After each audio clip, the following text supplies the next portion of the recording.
Washing motor, spin motor, single phase motor capacitor দ্বারা চালিত হবে। ক্যাপাসিটর, এটা হলো ওয়াশ টাইমার, এটা হলো স্পিন টাইমার।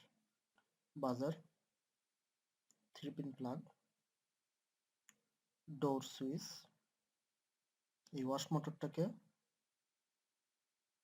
চালানোর জন্য আমরা যে কাজটা করলাম, এটা একটা কম্বাইন্ড ক্যাপাসিটর, এর ভিতরে দুইটা আলাদা আলাদা ক্যাপাসিটর আছে।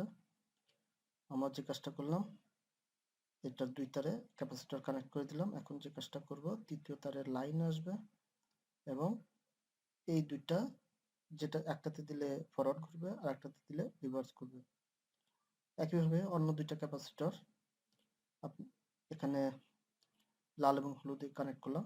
আপনি এখানে একটি ক্যাপাসিটর দেখলেও আপনি জাস্ট চিন্তা করবেন এর ভিতরে দুইটা ক্যাপাসিটর আছে, একটা এটার জন্য এবং আরেকটা এটার জন্য। লাইন, হাতের ডান পাশেরটা হলো লাইন। লাইন আসলো, আসার পর স্পিন টাইমার হয়ে ডোর সুইচে আসলো।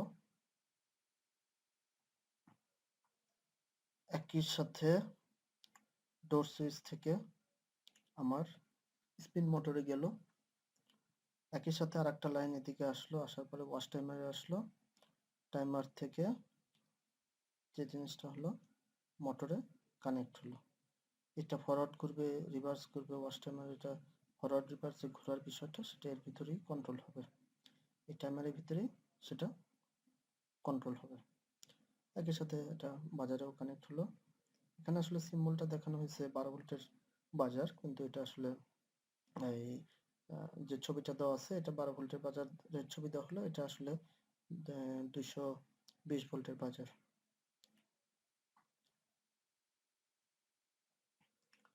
নিউট্রালে কানেকশন হয়ে গেল। দেখেন নিউট্রাল প্রথম মোটরে সরাসরি আসলো, এইটাও আসবে, এই যে সরাসরি চলে আসলো, তাহলে আমার কানেকশন কমপ্লিট। সুতরাং আমরা খুব সহজে জানলাম কিভাবে একটি ওয়াশিং মেশিনের ইলেকট্রিক্যাল ওয়্যারিং সম্পন্ন করতে হয়। এর তৃতীয়টা হলো আর্থিং। আর্থিং লাইন, মেটাল বডিতে ইলেকট্রোম্যাগনেটিক ওয়েভের কারণে যে ভোল্টেজটা জেনারেট হয়, উৎপন্ন হয়, সেটাকে গ্রাউন্ডে বাইপাস করার জন্য আর্থিং লাইনটা দিয়ে দেওয়া হলো। কমপ্লিট কানেকশন ডায়াগ্রাম দেখতে পাচ্ছেন। আপনারা আমাদের চ্যানেলটিকে সাবস্ক্রাইব করবেন, ভিডিওটিতে লাইক দিবেন, আপনার মতামত কমেন্টসের মাধ্যমে জানাবেন। পরবর্তী ভিডিও দেখার আমন্ত্রণ রইল। আমাদের চ্যানেলের সাথেই থাকবেন। আসসালামু আলাইকুম।